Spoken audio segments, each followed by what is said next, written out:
Hello and welcome back to world of geopolitics. इस video में हम बात करेंगे कि कैसे रशिया और यूक्रेन के युद्ध में अभी तक सब ठीक जा रहा था और अचानक से रशिया ने अपने लिए एक नया दुश्मन खड़ा कर लिया। तो रशिया ने किया क्या है कि उसने अचानक से इजराइल को ऑनलाइन टारगेट करना शुरू कर दिया है। रशिया ये दावा कर रहा है कि इजराइल के लोग और इजराइल की सरकार सपोर्ट कर रहे हैं यूक्रेन में बसे हुए नियो नाजीज को, जो अगर इजराइल के केस में देखा जाए बहुत ही हर्टफुल है इजराइल की हिस्ट्री के बारे, क्योंकि नाजी विचारधारा के चलते ही 6 मिलियन से भी ज़्यादा यहूदियों ने अपनी जान गंवा दी कॉन्सेंट्रेशन कैंप्स में जो हिटलर ने बनाए थे। रशिया यूक्रेन युद्ध की शुरुआत से लेकर अभी तक इजराइल और रशिया के बीच में सब न्यूट्रल था।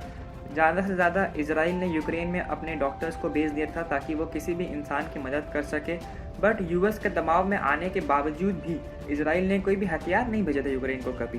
बट लगता है कि शायद वो अब कुछ समय बाद हथियार भेजना चालू ही कर दे। इजराइल ने पहले नेगेटिव स्टेटमेंट्स तब दिया था जब बूचा नरसंहार हुआ था और उन्हें ये पता चला था कि रशिया ने यूक्रेन के अलग अलग जगह में बहुत ही ग्रेव वॉर क्राइम्स कमिट किए थे।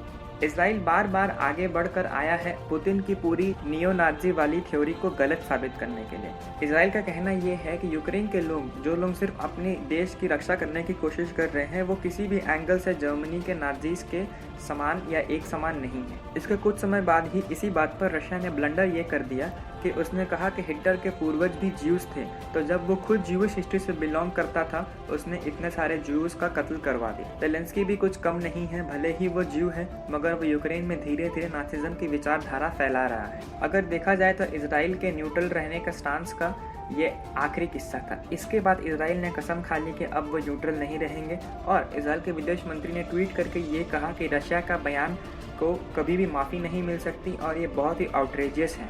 और अगर रेसिज्म की बात करें तो ये सबसे नीचे दर्जे का रेसिज्म है जो रशिया कर रहा है इजराइल के प्रति। अब अगर रशिया के जगह में कोई और देश होता तो वो इतनी डैमेज होने के बाद थोड़ा सा डैमेज कंट्रोल करता या फिर वो कुछ ऐसा स्टेटमेंट निकालता जिसमें वो ये कहता कि हम नहीं चाहते कि हम इजराइल के लोगों को या फिर उनकी सेंटिमेंट्स को हर्ट करें। मगर रशिया यहाँ पे पूरी तरह से उल्टी चाल चल रहा है। इसके बाद रशिया ने अपनी गलती को सुधारने के बजाय उसने पूरा ही उल्टा रास्ता चूज कर लिया।